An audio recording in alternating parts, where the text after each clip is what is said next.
Hi everyone, my name is Josue. Tune in to this segment of FLI Trio to learn more about how I navigated my college application process, college, and my career in finance as a first generation low income Latino from Houston, Texas. FLI Trio is a lively and engaging podcast designed to be your guide and mentor as you navigate the often challenging world of higher education. Your host, Linnell, a college admissions and financial aid guru, and Rashid, a dedicated advocate for the success of underrepresented communities, team up with a rotating guest host who has lived the first generation limited income FLI experience. FLI Trio will explore all aspects of the college journey, from college essays and financial aid and course selection to social life, internships, post-graduation plans, and more. We take a deep dive into the factors that contribute to success in college and beyond, demystifying areas that have historically been challenging for underrepresented communities. Each episode is packed with real stories, expert advice, and actionable tips, all delivered in a fun, easy-to-digest format. Join us on FLI Trio as we break down barriers, challenge stereotypes, and empower students to achieve their dreams. Because when it comes to success, we're all in this together.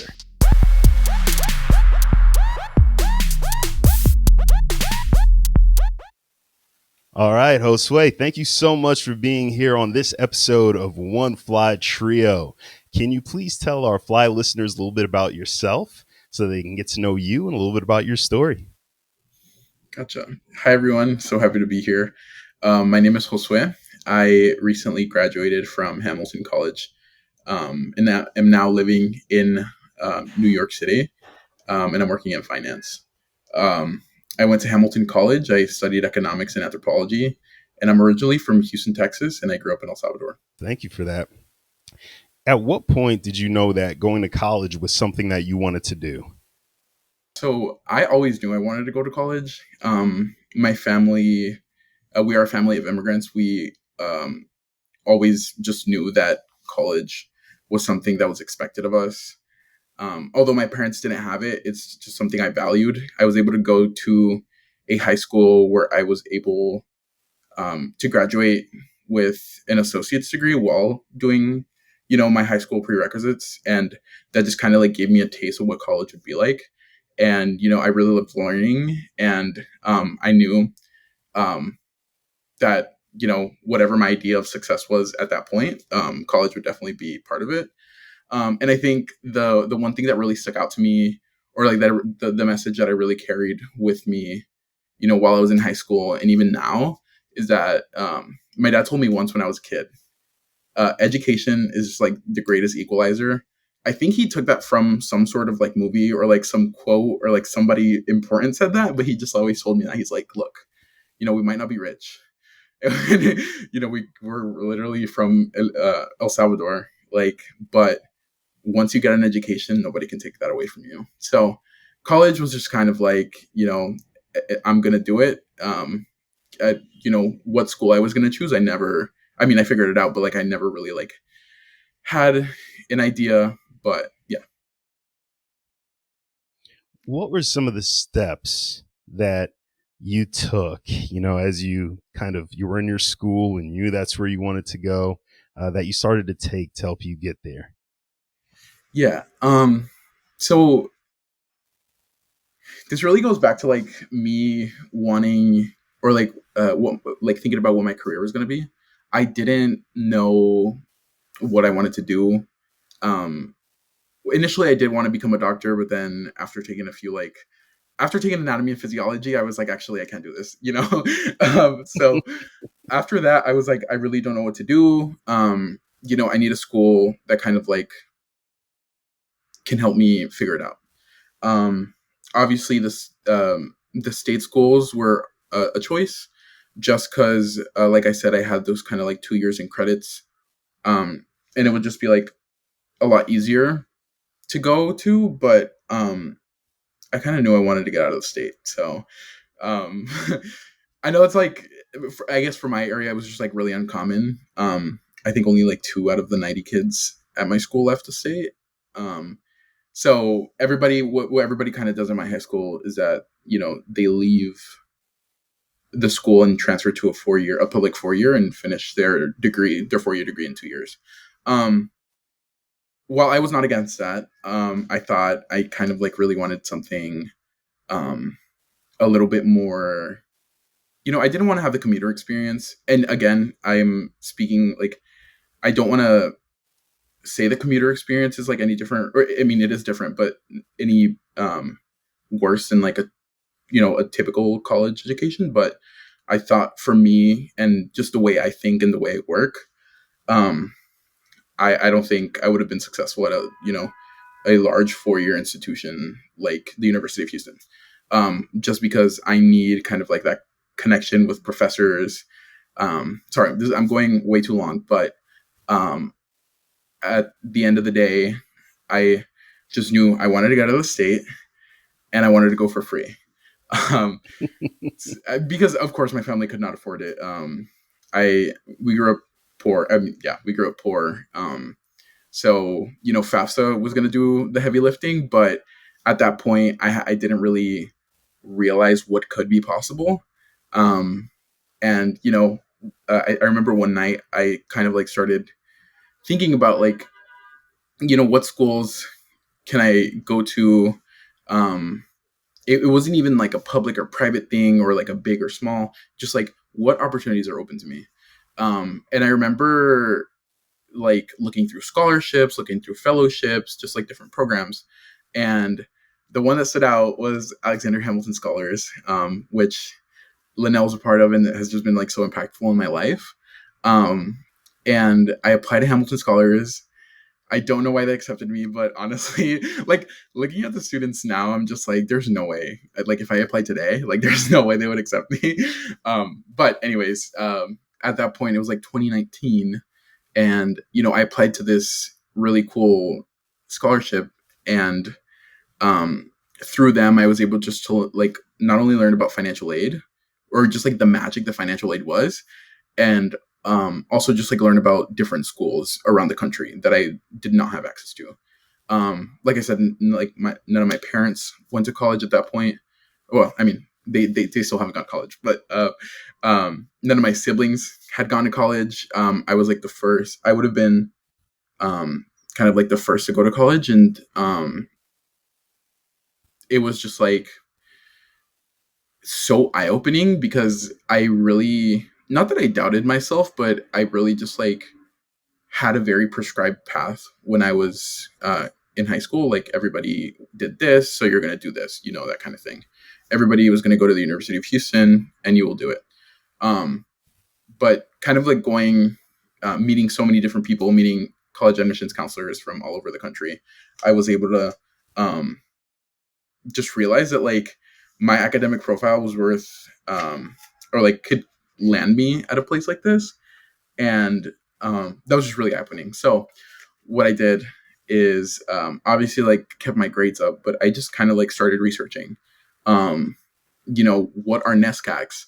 If you would have told me even like a year before, like coming to New York and meeting Linnell, like what is if you asked me what is an NESCAC, I would have been like, what are you talking about?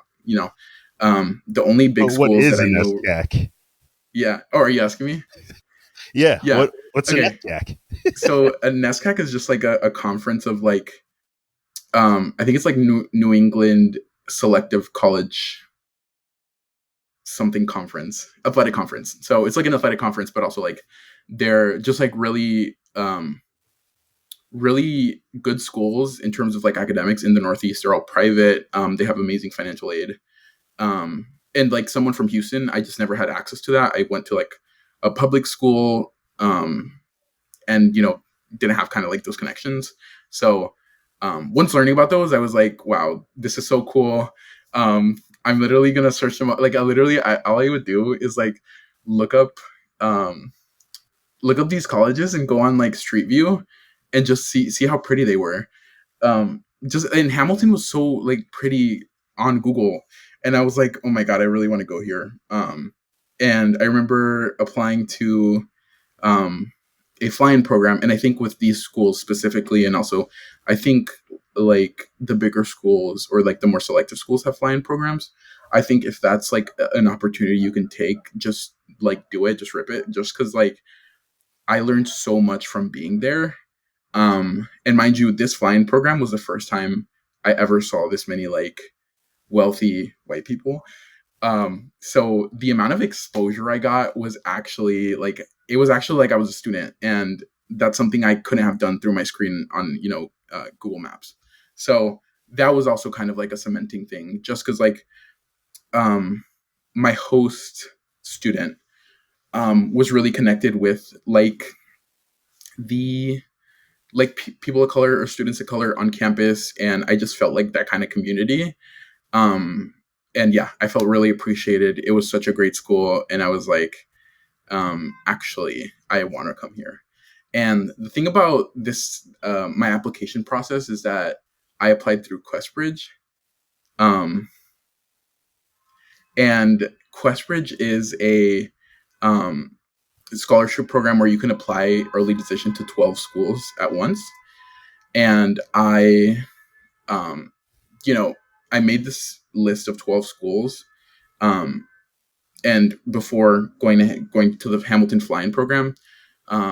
It also, a fly-in is where you get flown out, and they kind of just like let you stay there for you can go to, well, you go to classes, you get to meet the admissions um, office, and you have all these events where they kind of like um, bring students on campus. And I think it's definitely targeted to students who would not have access to that kind of for a lot of my classmates at Hamilton, they toured colleges with their families. They lived in the Northeast, and they could, and even those that didn't live in the Northeast, they just get on a plane and go tour colleges. That's just like a thing. But for me, obviously, that was not going to happen. I didn't even tour U of H before I applied, which is like, honestly, like it was like right there, but I never went because I never knew it was a thing. So yeah, it was just like a great opportunity. And then with QuestBridge, which is also a scholarship for low income, high achieving students, it was a partner college. So because Hamilton was a partner college, I loved the place. I really just like gelled with the people I met. I was like, this is definitely somewhere I can see myself for 4 years. And then I don't recommend you ever do this. And this was definitely a choice. Like I made a choice, and honestly, I was okay with it. But like what I did, I remember telling Linnell, I'm like, Linnell, I really want to go here. I'm super scared, but I'm gonna do it. And then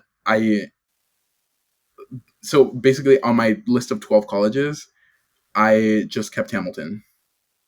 I kept Hamilton and Rice because my sister was like, "You're not doing that unless you put Rice in," because she wanted me to stay in Texas.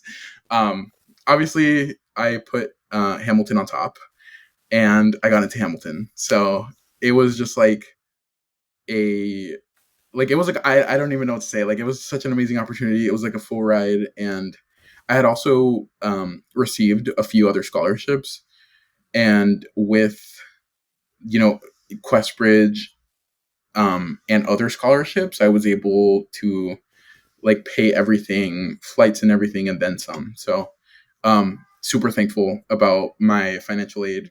So you said like there was so much in there of substance, and I'd like to go back and just kind of touch on a few things you said. The first thing you talked about was getting your associate's degree, your 2-year college degree, while you were in high school, and Mm-hmm. the term for that is you took dual enrollment courses. And so, sometimes students take AP, advanced placement, IB, international baccalaureate. And for those students who are taking concurrent classes through a local college or a community college, it's called dual enrollment. So you did dual enrollment, and you did enough that you actually graduated with your associate's degree, your 2-year degree, and a high school diploma. Now, in some instances, somebody will take that associate's degree and say, "Oh, I have 2 years of college completed. I just need to do 2 years more." And Mm-hmm. that's where some of the Texas state schools might come into play, because I think they would be more inclined or set up more to allow you to transfer all those credits in. There are schools out there that will not accept dual enrollment credits. And I dare say Hamilton College was one of them. I'm guessing Yeah. probably very few, if any, of your courses transferred, which meant it took you 4 years to finish your college degree at Hamilton, not two, as if you'd have gone to, let's say, the University of Houston, UH. What made you make that choice? And did the people around you have something to say about that? Did they think you were a little crazy? Yeah, so Hamilton did not take any of my credits, which was really unfortunate. I had also taken I had also taken like three AP classes at my high school, maybe two, I think, but they only like offered like two or three. And at my high school, like no one passes these exams. Like it was just that kind of high school. Like I remember I passed one, and not even with like a 4 or a 5. It was like a 3. Like I barely passed, and I got my name on the wall. So it's like it was just really hard to kind of like compare me to a student like from Massachusetts. Like it's Anyways, so yeah, you're right. I didn't get any AP credit transfers. I didn't get any community college transfers. Um, just because Hamilton is private and they're also just like really stringent on their policies when it comes to credit transfers. And honestly, like, well, looking back at it now, I think I didn't mind it. I just really valued having the 4 year experience. And then, but like this whole consideration of credits just like brings me back to the idea of like a 4 year like humongous school versus Hamilton. And again, like I was probably gonna like if I didn't get into Hamilton or a similar school, I was gonna go and that would have been my journey. But I really thought that I did not know what I wanted to do. If I was at the University of Houston or any other public university, I would have gone into college, or like I would have been taking like advanced courses in like a subject that I would have had to choose right then and there. And I just, although I thought I if you asked me then, I would have said, yeah, like I want to be a doctor, but now I'm like, no, there's like no way I could have made that decision and not regretted it. Um, I was interested in a lot of things. I remember taking like an anthropology class in high school through my community college, and I'm like, wait, this is like super fun. I really loved, like, I enjoy learning about this. And like anthropology, like what is anthropology? Like, you like I wasn't gonna study anthropology at the University of Houston. I would have gone into anatomy and physiology too. So I thought Hamilton or like a 4 year experience was just like a lot more valuable just because I didn't know. And if you're somebody that thinks of college that like you want to do it like quickly, or like you have like a specific goal in mind, or were one of those pre-med kids that could like immediately jump into it and that would have been good for you, totally that'd be great. But like for me, I had no idea. So I think having the 2 extra years was just so important for me, not only with like my academic formation, but also like my social formation. I entered college, I entered Hamilton in 2020. So like during COVID. So everything was on lockdown. And thankfully, like because Hamilton is tiny and like isolated, they called it the bubble, or like, I don't know. I don't remember what the Hamley. I don't remember. But they just had they had very tough policies on COVID-19. But these tough policies meant that I could go to class in person, even at the thick of COVID. And that was just like so like that helped me learn so much, because I'm the type of person that like if I work from home or like if I'm taking classes online, I won't pay attention. And again, that's my attention span. Like it's just me. It's a me problem. And thankfully, Hamilton kind of just like was able to be that solution. So yes, I think having those 2 extra years was just kind of like so important. And then when it came to like being at home, once I told them like I'm leaving Houston, they were kind of like, okay, whatever. Like not like they realized that I could take my own decision, or like I can make my own decisions, and I knew I kind of like had enough. I don't know if EQ is the kind of the word, but like um maybe critical reasoning skills that I would make the decision that's best for me. So like obviously going to a small tiny liberal arts college in the middle of upstate New York was going to be tough, but I was doing it for a reason, and I think people around me understood that, and I like made it very clear to them. And obviously it was hard. Like I come from like a very family, and like I the idea of it was like really it was really hard for my sister and my mom. They're like, you're so far, like but I think once they realized, I knew what I was talking about, I'm doing this for a reason, and I have like clear goals, they warmed up to it, and even supported me through that. So the extra 2 years just became background noise, just because I was getting so much more than, I guess, 2 years of credits. And I think one of the things that's so important to take away from this is you did the incredibly hard work in high school that allowed you to get the academics, well, to get the scholarship that allowed you to make this choice, and have the flexibility to make the decision to stay for the full 4 years, which I think that, and hopefully we'll talk about some of this later, is, as somebody who's seen your, academic growth, but also your social and emotional maturity, but you've also had other incredible opportunities like traveling, to far parts of the globe that I don't know that you would have had you just done it in 2 years. And I understand why people do it, but what I want our listeners to know is that the shortest route isn't always the only route, and there are cases where Mhm. it's not the best route. And I'd like to go back and talk about medical school for a minute.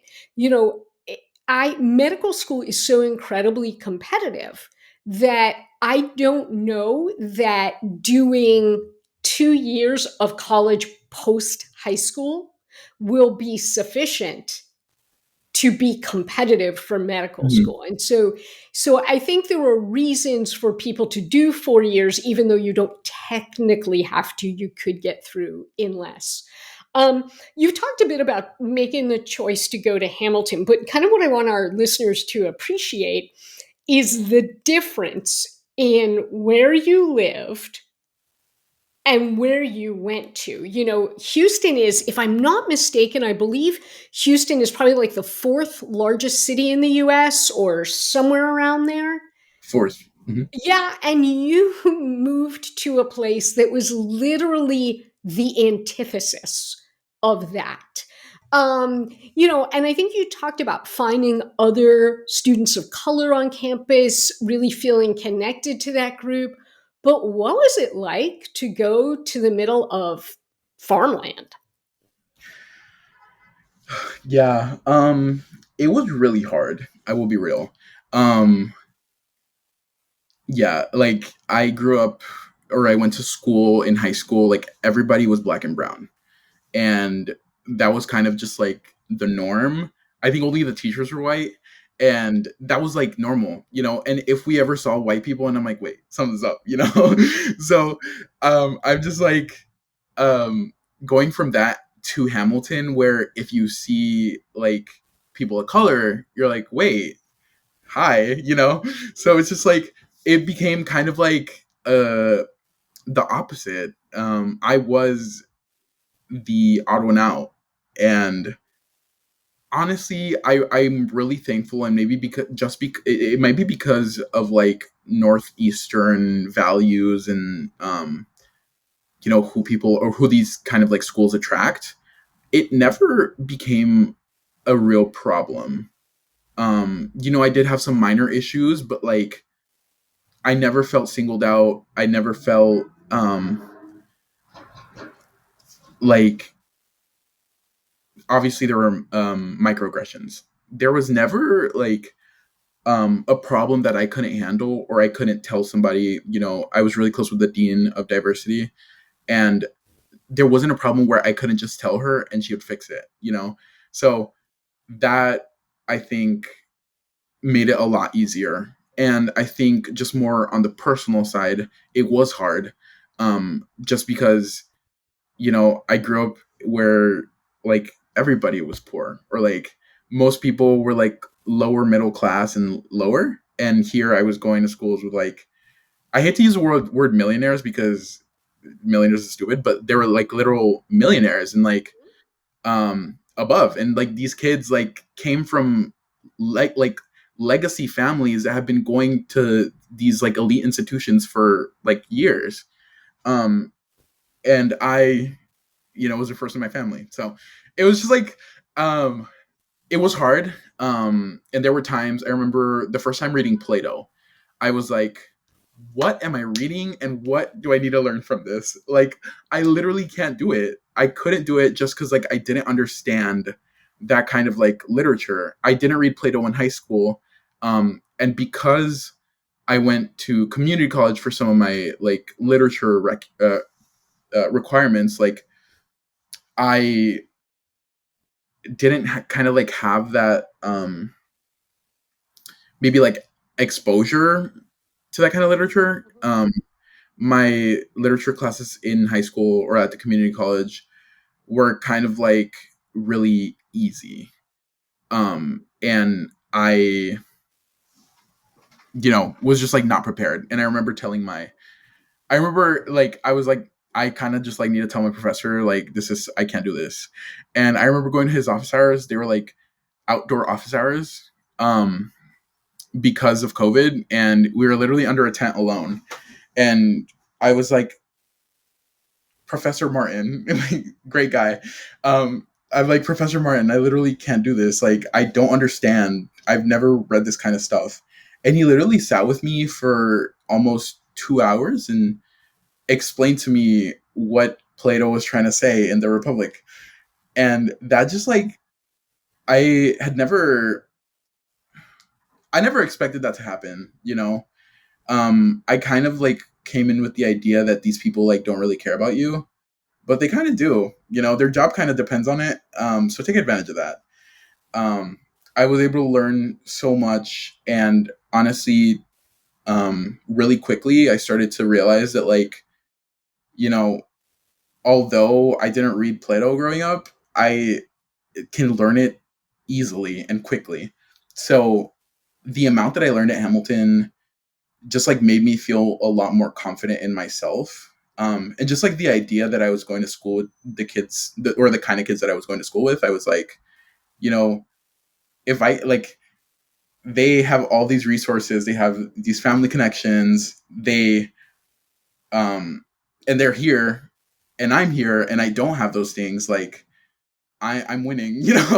And then also I was in economics, so I was like taking, they were easy to me. Like my classes were, um, obviously like really interesting, but I think that I didn't struggle as much um, throughout my 4 years as much as other people did, just because I was definitely smarter than them.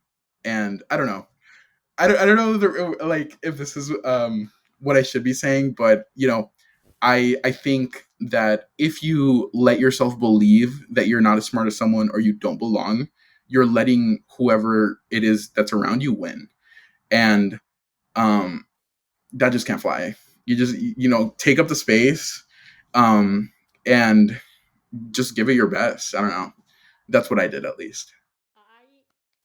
I love that. And I think what you said about, that professor sort of, he didn't teach you the material. He kind of showed you how to access it.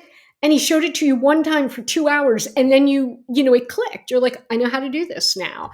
And so really what he did was he showed you that you had a tool in your toolbox, and just that you needed to access it. And that, I think I hear this so often about students that come from, kind of really under-resourced high schools where, like you said, people don't score tremendously well on things like AP exams. They get to college, they feel way behind, but it's almost never a matter of I can't do it. It's a matter of I have to figure out how, because I haven't had to. Yeah. And when I tell you it was just that first semester, after that, I literally I kind of ripped it up, like after that it was smooth sailing. Yeah. Love that. If you had to go back and redo the college admissions process all over again, which I don't necessarily wish on you, but if you did, if you had to do the whole process again, would you do anything differently? I think I would do just one thing differently. And this goes back to my idea of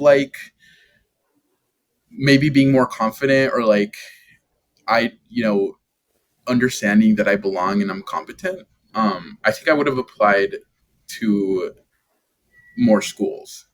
I went in, like I said, I did Questbridge, and then I went to Hamilton on the flying program, and that was kind of it for me. But you know, these schools are just so similar, and I feel like maybe I could have applied somewhere else and not, or maybe believed in myself and went to like not I don't want to say a better school, because I think Hamilton was just an amazing fit for me, but um I wish I had gained that confidence just a lot earlier. And maybe I gained the confidence at Hamilton and I would have gained it at another school, who knows. But in the hypothetical, I think I would have applied to more schools, but that is it. I'm super, I think my college process was amazing. I super thankful. Yeah, that's the only one thing I would change. And I will tell you, as somebody who went to a small liberal arts school as an undergrad, who found that confidence in myself, I did the bigger, more select, even more selective thing in grad school, and I was ready for it, because of the foundation that was laid in my undergraduate work. So, but thank you.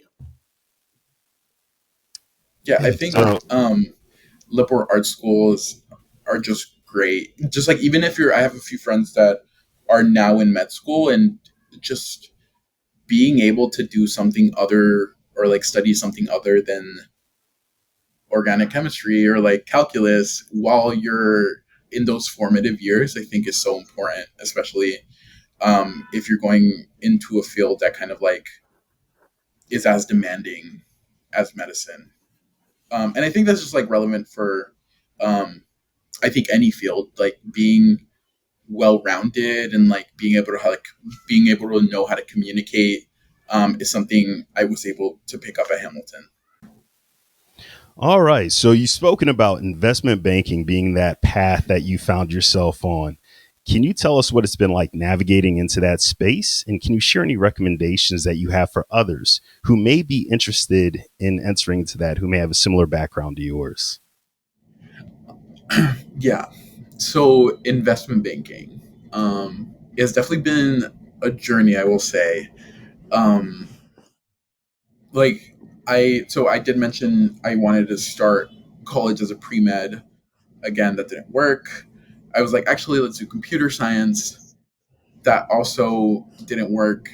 My school specifically had a lot of turnover in professors, just because how can you actually retain people, especially during that time where computer scientists could get paid so much more in the industry. So it was just really hard to have professors stay at Hamilton, and I just thought, you know, I couldn't, or it just didn't work out. And then I was like, oh wait, I could do anthropology because again, since high school, I was like, I love anthropology, and I really got into it. I like loved the classes, I loved the subject material, but then there was like kind of like a moment where you kind of have to realize that like, is this um, something I could like sustainably do after college? It was sophomore year, and I was like, what I think it was like a time when I was like looking for summer internships because everybody does summer internships, so might as well get one. It was that kind of vibe. And I was like, what can I do in anthropology? I did research last summer. Do I do research again? Um, and then once I kind of just like investigated, I'm like, um, I think for me and for my situation, I simply could not afford to go into it, like, maybe a PhD in anthropology after college. Um, so again, it's something that I'm very passionate about and something I like read up on, maybe like on the side. But I thought just like right out of college as a career, um, I didn't think it would be just like the right fit. Maybe down the line, hopefully down the line at some point, I could kind of like revisit and like maybe do some sort of degree or program, but that's on the back burner for now. And then, so I was taking anthropology classes, but I was also taking economics classes. And with economics, it was just something I was doing because I liked it and it was like fun and like it made sense in my head. So I was just like, I started with an econ class. I started Econ 100 with Professor Wu, my king, freshman year, and we were in like a 40-person class, and it was during COVID. Um, and we basically had to sit in a humongous auditorium, only like 40 people. And I think even with the 40 people, we had to like rotate who would be in person and who wouldn't be. So, um, but that man made it work. Like, he was such a great professor, and he kind of just like got me excited about the subject. And I was like, I'm just gonna continue taking economics classes. I was in that buffer zone where I could take whatever class I wanted without it affecting, my major, or like I hadn't declared yet. So it really wasn't, I wasn't in a rush to kind of like choose a major and choose a career path. Um, when I took economics classes. And then, going up on that sophomore summer, I was like, what do economics majors do after college? And I kept, researching like people going to finance, people going to consulting. Um, I actually like was so open. I like literally applied to literally everything. And I honestly got like really like I got a few like internship offers from like the big four, and I was like, but do I want to do this, And then I remember just learning about um what's it called, private equity and like investment banking in college, and I was like, wait, this seems like something I might be interested in doing. Let me try out an internship. So I remember for this internship, I knew nothing about private equity. I literally did not know what finance was. If you asked me what a stock or I literally learned what a stock or a bond was like junior year. Like I knew nothing, and I was just gonna be like, okay, I'm here. Like, tell me what to do. And I was able to like secure an offer from a private equity shop in Boston for my sophomore summer, and that was kind of like my immersion into what finance was. Um, so I learned about private equity. I learned about what investment banking was. And honestly, it just also was my first experience in the corporate world. And, I was able to like kind of like navigate it. I was like on my own in the sense that like I didn't have, um, I guess like any experience, like nobody in my family went corporate. They couldn't, they didn't have college degrees. Like it was, so I was like alone and, figuring it out. And like I said, I didn't want to go back to Houston for that summer. So I turned down, the internship with a big four. So a big four is like accounting firms. Um, and so I turned down that one and, decided I want to be in Boston. And it was more of like this is a great experience. this will be a great experience because I'll be in a new city and they pay me like well. So I was like, I'm going to try it. It is my sophomore summer. I have very little to lose. And thankfully, I'm just like really glad I did it just because, I was surrounded by incredibly smart people. I think I was the only, well, like there were a lot of students from a few NESCACs, but most of them were from like Ivy Leagues and like Dartmouth. And, I did feel a little bit over my head, but I'm like, I got in so I can kind of handle it. I'm not too worried about it. So anyways, that was my first kind of like taste of what the corporate world was. I didn't end up deciding to go there, but I'm like, most people in finance go into investment banking first and then do private equity after. So I was like, you know what? I think I'm gonna go the traditional route and see how investment banking is. And let me tell you, it has been crazy. And I think this goes back, or just like my idea of investment banking or like my thoughts about it also go back to like maybe I should have applied to other schools when I was in high school. But then again, this is like a super hypothetical, and honestly, I like not think about it because I'm already here, and nothing, you can't change the past. But so the thing about my school is that it's a small, tiny liberal arts school that the only thing related to finance at the school that they offer is economics. And I was having these internships with like kids from IU Bloomington who literally like breathed accounting, who they literally breathe like corporate finance and they know everything. And there's this kid in my analyst class who we call Dr. Finance because he's literally like, if you ask him any question, he knows. So there have been moments where I've like felt like not unqualified, but maybe just like not up to speed as I can be. But those moments kind of just like help me or like maybe motivate me more just to do like do a little bit like of practice on the side, because the thing about a lot of corporate jobs is that you literally can learn the job on the job. Mm-hmm. And that sounds really dumb, but you literally need everything, or you can get everything you need on the job. And also the thing about these corporate jobs is that they have crazy barriers to entry. So like not only do you have to go to a good school, Wharton or like some other Ivy League that like has, or you have to have those connections. Then you also have to have good grades, and you also have to know your like technicals. So in a typical investment banking interview, you start with HR first for the first round, and just kind of like, why investment banking, why finance, like what, tell me about yourself, that kind of thing. But then literally the second interview, it becomes an oral exam. So you have to just like fire off key accounting concepts for maybe an hour. And you have to know your way through different complex financial models and be able to talk about them.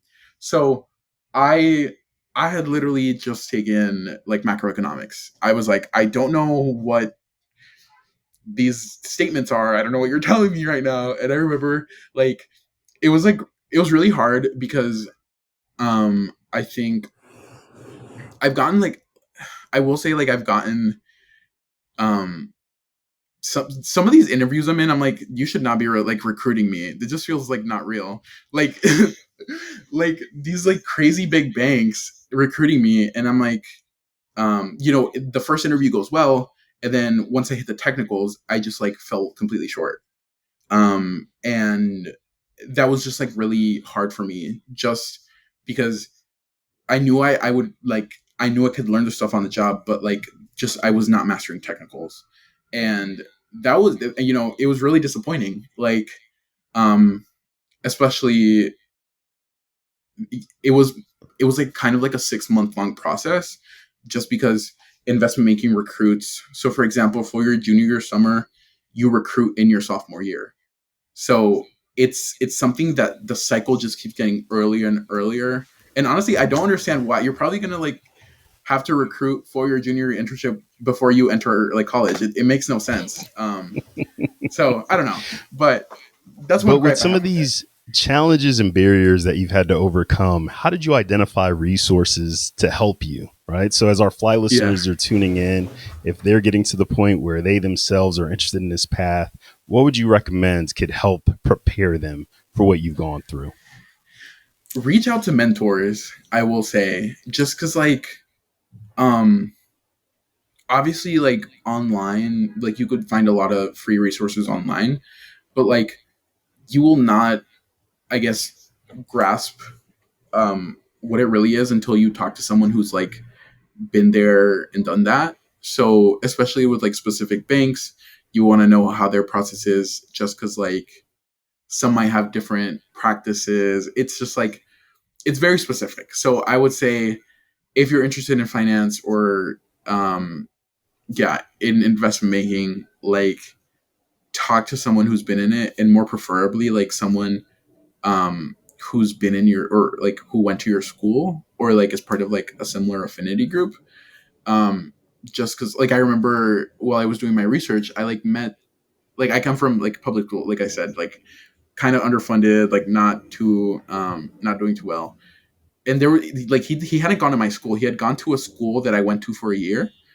um and he was doing investment banking in Houston, and I'm like, wait, you're like the first person that I've ever seen from my district who's also doing investment banking. And I literally like emailed him, and he literally was so nice, and we like were able to catch up, and he was just like telling me, so he's also like low income, or he grew up low, limited income. And I just felt so like connected with him just because he had very similar issues. And like um I think what struck me like the most was like he also had those feelings of, I think for me it's just like really hard to deal with being part of this like high finance, like, you know, super elite kind of like um maybe social sphere, but also, you know, have family at home that you know, it's just like it's very two different worlds that somehow I can't put together. And that's just something I like, you know, I'm super interested in talking to him about. And then like we just like have been having consistent conversations. Yeah, so I think mentors are just so important.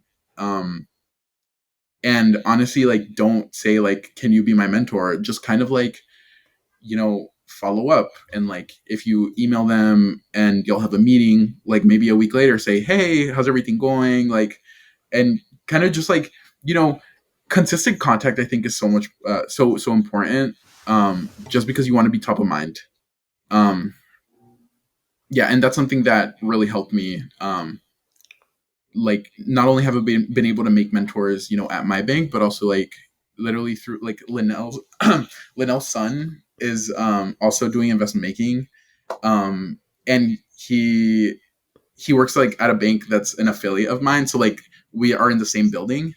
And he like whenever, like he's just well, I asked him for coffee, and we just like talked about everything going on, and he's just like been a great a great resource for me, kind of like navigating investment banking and kind of like the future.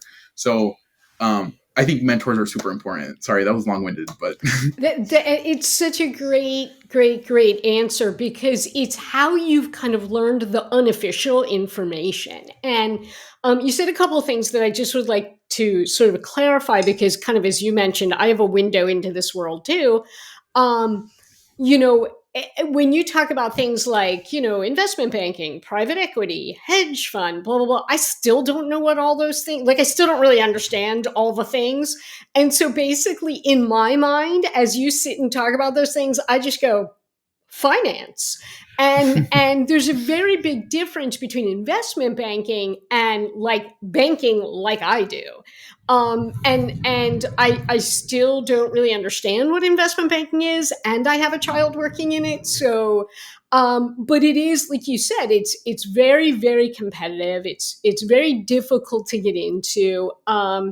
It's certainly not without its quirks, but it also pays really well, and I think particularly for FLI students who have really never had the opportunity to breathe a little bit financially, this can be incredibly appealing because not only does it help you, it helps your whole family, and I think using your resources becomes so important because you talked about technicals at these interviews. And what happened was, in the case of my son, how he found out a lot about what to expect with the technicals was from those older peers. It's nobody's teaching you this in a class. And I wanted to talk a little bit about, I think a lot of finance is working hard to diversify, but you talked about the fact that a lot of people get into this because it's what they knew growing up. It's what their, parent or parents did for a living. It's what was talked about about the kitchen table. Nobody was talking about this at your kitchen table. Frankly, nobody was talking about this at our kitchen table because we don't do anything in this world. And so we tell my son he succeeded despite us, because and we're not, he's not a first gen student, but nobody in our world was in finance. He found mentors who were. And so I think that's so hugely important. And I think it cannot be overstated. And I think generally people remember, hey, somebody helped me, and I'm going to turn around and do that for the next person. I think a lot of companies are trying hard to diversify. And so I think what happens is, you talked about interviewing in your sophomore year for the internship for your junior summer. So the summer between junior and senior year, right? What has happened is a lot of companies will now have internship programs for students from underrepresented backgrounds the summer before, after sophomore year, so a summer earlier, because they weren't talking about it at your kitchen table. And so they know we got to get you in the door, let you hear the language. And I think that, what ones, these companies that are sort of really committed to diversifying, I think what they really are looking for are bright people who can learn. And so they look at you and they go, is he sharp enough to get this? And they look at you and they're like, they watched you work all summer. They watched how fast you pick stuff up, how hard you were willing to work. And they say, that's somebody we'd like to bring back next summer. But I think how you learn about it when you don't learn about it at the kitchen table is through your peers and your older peers. For sure. And I definitely agree. I think also as an underrepresented, or someone who's underrepresented in the industry, I definitely was able to benefit from a lot of like nonprofits or like groups that kind of provide more of a bridge from me to like companies. So like because I don't have that alumni network, because I don't have that industry knowledge, I was able to kind of like leverage these nonprofits who not only like helped me with preparation, but also put my resume in front of recruiters. And those are just so important. To name a few, there's SEO, like sponsors for educational opportunity, I think it's what it's called. Mm-hmm. And then there's also like fellowships, like Head Start Fellowship, that I'm also a part of. And I think they're just doing like a lot of important work in the industry, especially now with like after the Supreme Court ruling. I remember talking to the head of diversity, or I don't know if it's called the head of diversity, or like she's like some sort of diversity person at my bank. And I remember talking to her and I'm like, wait, what does this mean for like the bank? Like after that ruling came out and like affirmative action was like canceled or whatever. And she was like, that's, we are ignoring it. Like, we care about diversity and it's just like one of our, I work at an international bank. So they can't not care about diversity, and I've seen that like reflected in the halls of my bank. Like there are a lot of people, there are a lot of internationals, there are a lot of people that look like me, which is crazy to even say. Like I remember in my sophomore year internship, I was like the only Latino out of like a 600, one of the only Latinos out of a 600 person office. And I was like, wow, like, how is this even real? Um, so I've just, kind of been able to see that on the job. And I think also there are, I personally have struggles with working at an investment bank, and um, obviously these institutions don't have clean hands. Um, but I think it just offered me, the amount of experience I want to get within the first few years of graduating. It, it gives me the security I kind of need. And also, I was recently at a program at Harvard, um, and it's called Summer Venture and Management Program, something like that. But it's really cool. I really recommend it. They kind of like introduce what the MBA, Harvard MBA is, and we get to like sleep there for a week or like half a week. It's really cool. So they they also had these kind of like issues of like, do I love what I am doing for work? Or do I feel represented by my company's values? That kind of thing. And I remember this one guy, I forgot his name, but he talked about just like, you know, people in the nonprofit sector do so much important work for our communities. He had founded his own nonprofit and was working in Harlem with like a lot of students. And he said, look, I did investment banking, and I've done the nonprofit work, but I want you to like know that like, I don't want you to feel bad for doing investment banking, or like,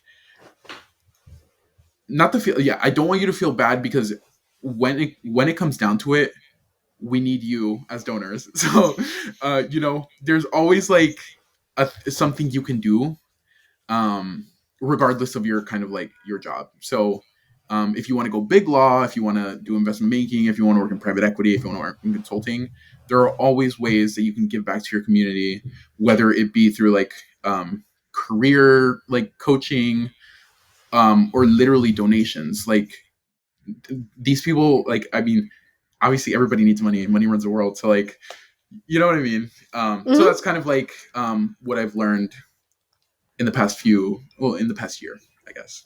But it's something that's like something that's still in my mind, and I always think about in general, just because I always want to be mindful of what kind of work I'm doing, and make sure that it aligns with like my own personal values.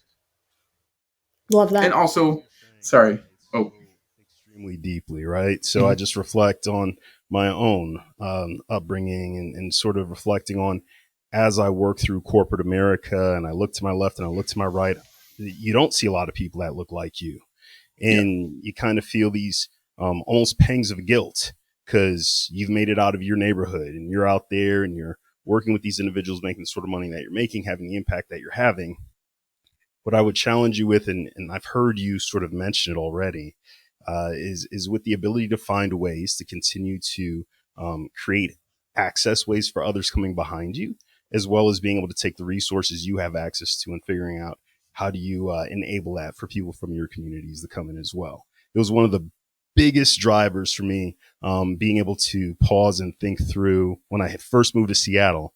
Are there any sort of nonprofits out there that meet what I'm looking for and sort of my passion areas, and how I was able to come across Alexander Hamilton Scholars as that place that I was going to volunteer my time to on the board. So I love what you're saying. Continue to keep your mind and your heart open as you're working through these things, but don't have guilt for what you're accomplishing, and where you're going. All right. yeah. And I think at the end of the day, it is just a job. Um, I and I think it's really important to like create a separation between like your personal life and your job, and that's something that like you just like I'm still learning to navigate, and will continue to think about. I think that's a lesson that it takes many a long time to learn. Um, so I feel like you've kind of answered my next question already, so I'm going to skip answering that one. I want to talk a little bit about how college has changed you. And I think you have done that from sort of an academic lens and kind of a social emotional lens. So maybe I'll change up the question a little. My question will be this: you have had the opportunity to do a bit of travel. And can you tell our listeners a little bit about it?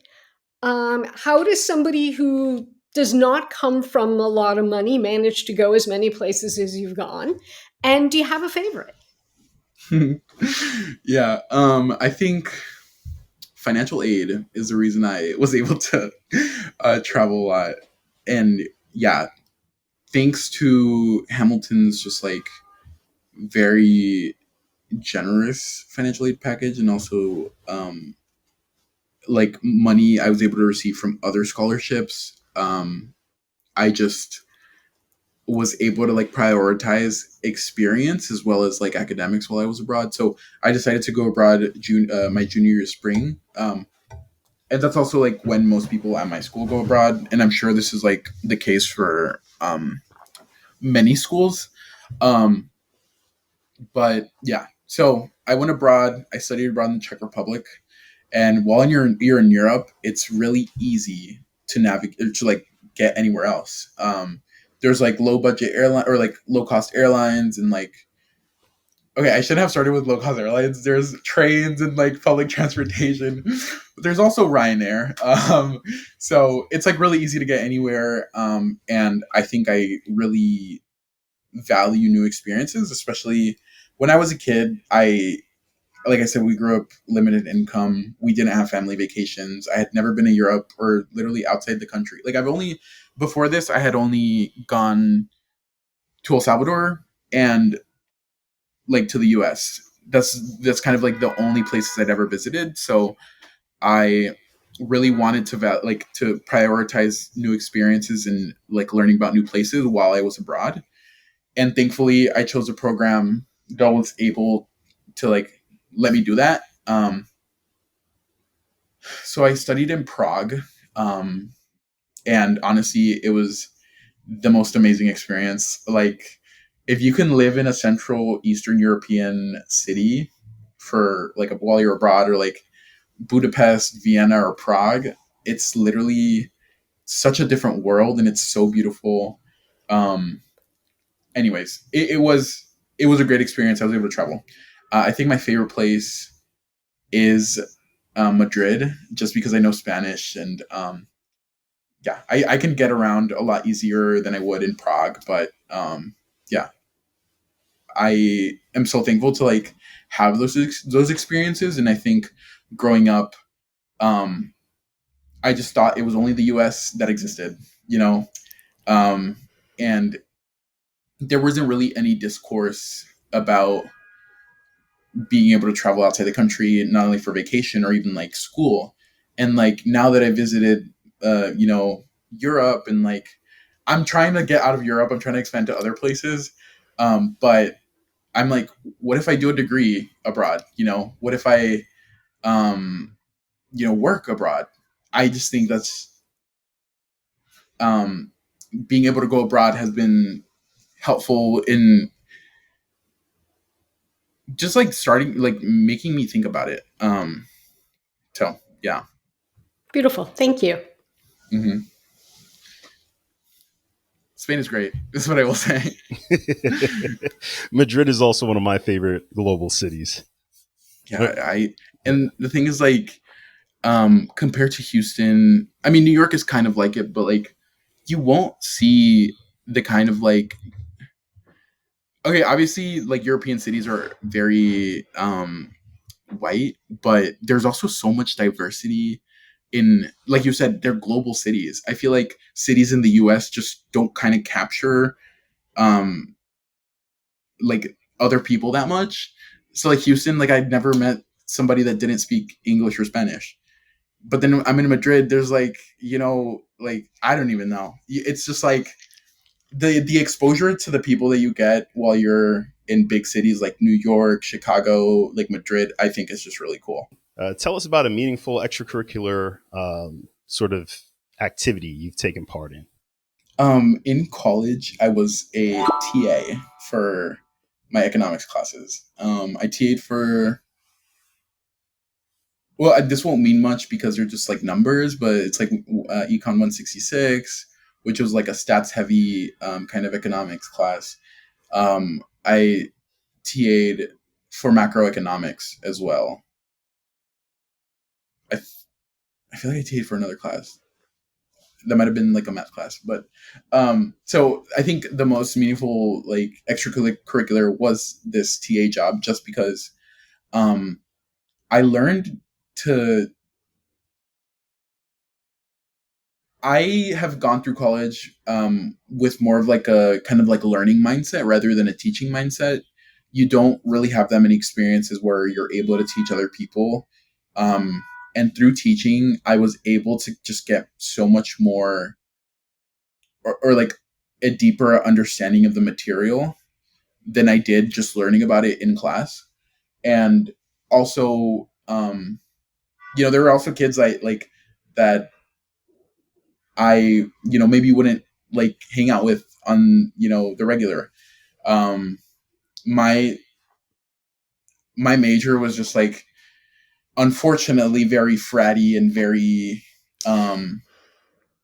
sporty. Everybody went to the same high schools. Everybody looked the same, and obviously, I was the odd one out, and I was okay with that. And I was able to kind of like learn how to like navigate meeting new people and like talking to people who I literally have nothing in common with, and still making something valuable, like you know so um and honestly, I was able to make really good friends from this experience. So it all starts out with like just like weekly meetings where I have like open office hours where they could come in and just like ask questions.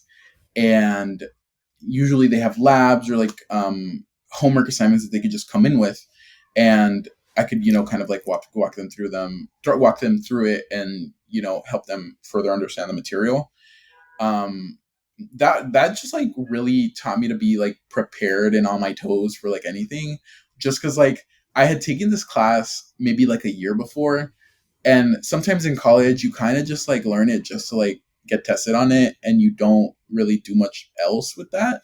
And doing like being a TA just like helped me a lot with like information recall, and just like being able to like actually remember stuff and put it into like practice, I guess.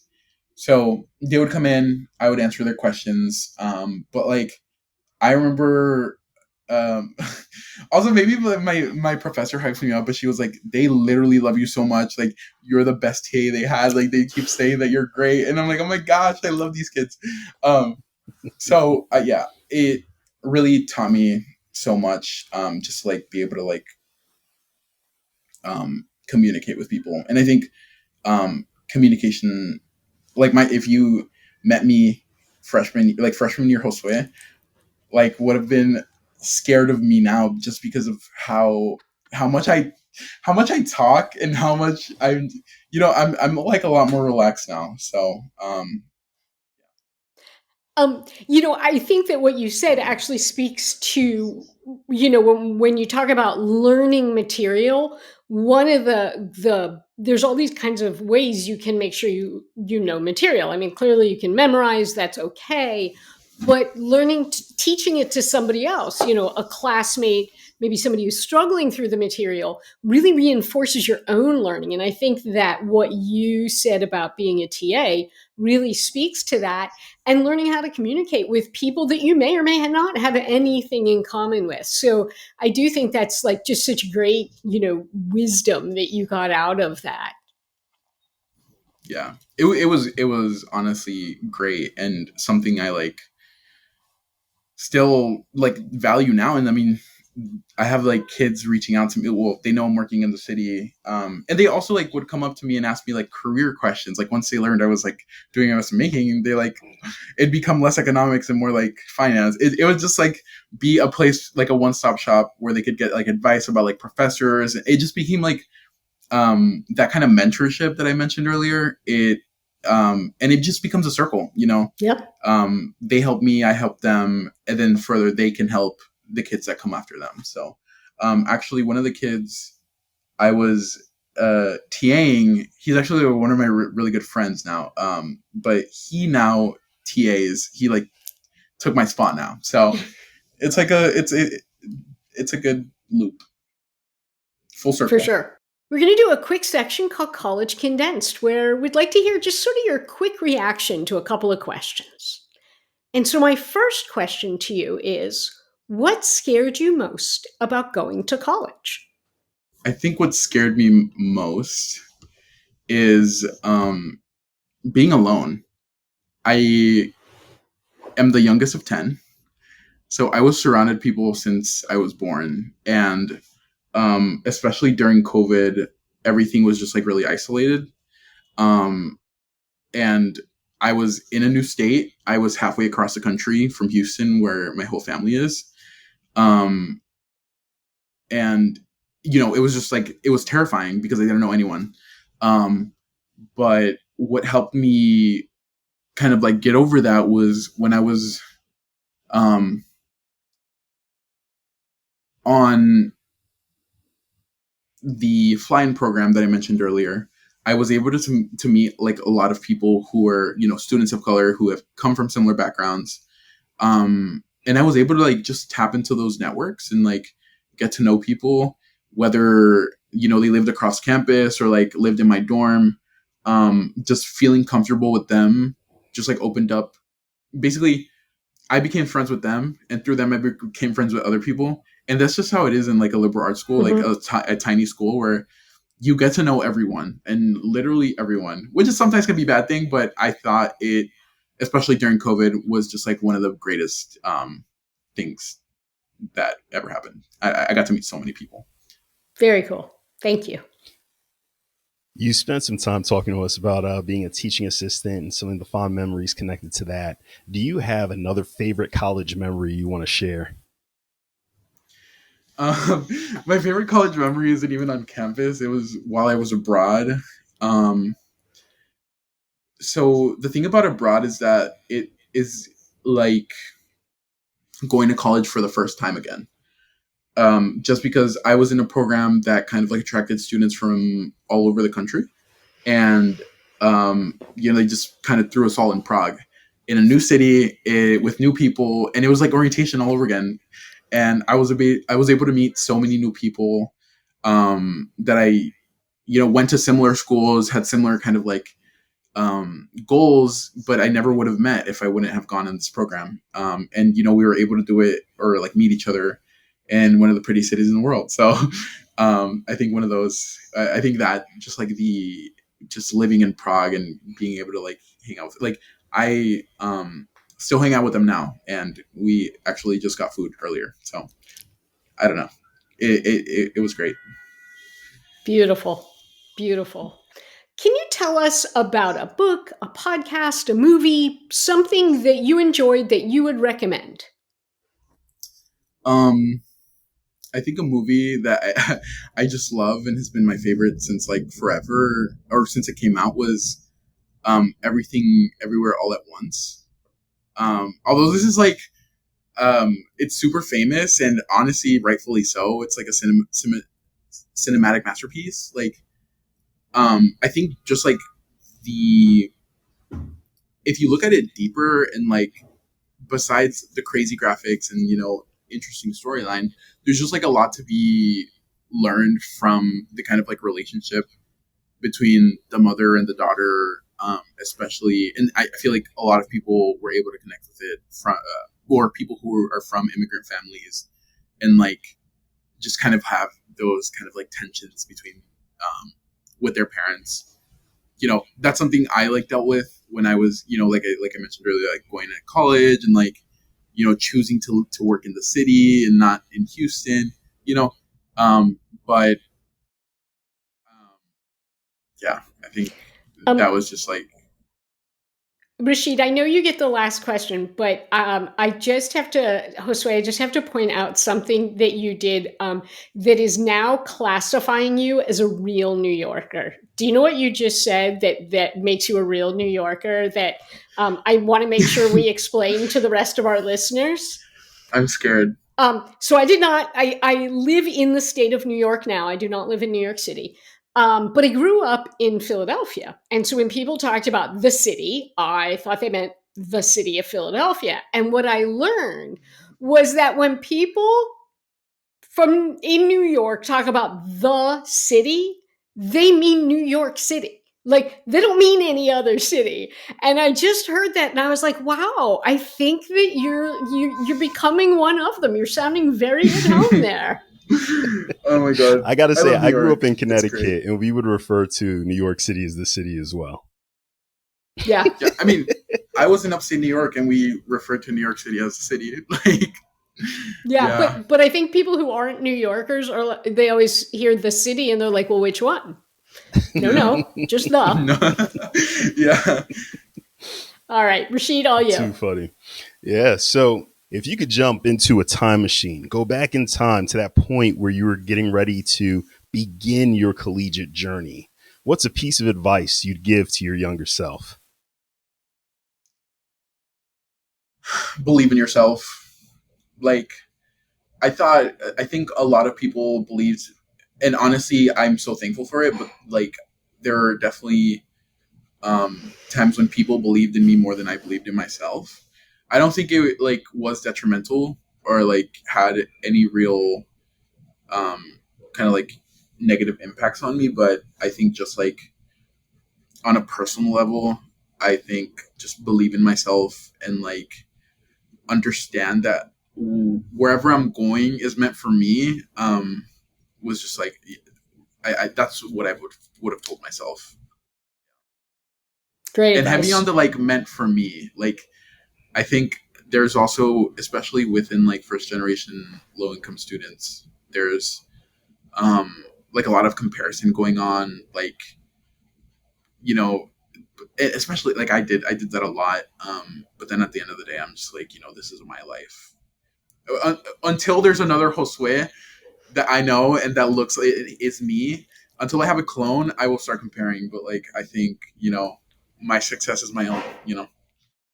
So great, such great advice. And there's a saying that goes, comparison is the thief of joy. Thief of And joy. thank Yeah. you for speaking to that, because I think that that's so true.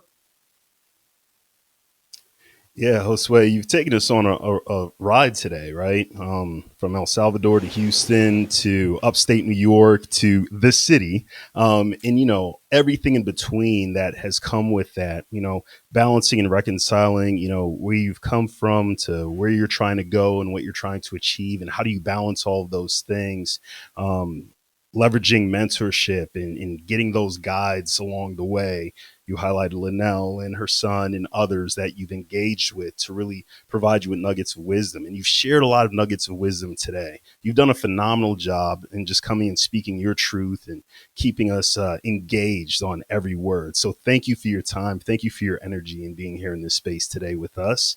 And hopefully our One Fly listeners have carried a lot away that they can apply to their own journeys. Thanks, Josue. Yeah, no, thank y'all. I'm so happy to have done this. And if anybody needs, like, if anybody wants to chat or needs someone to like, or needs advice on like anything, let me know. I'm happy to help.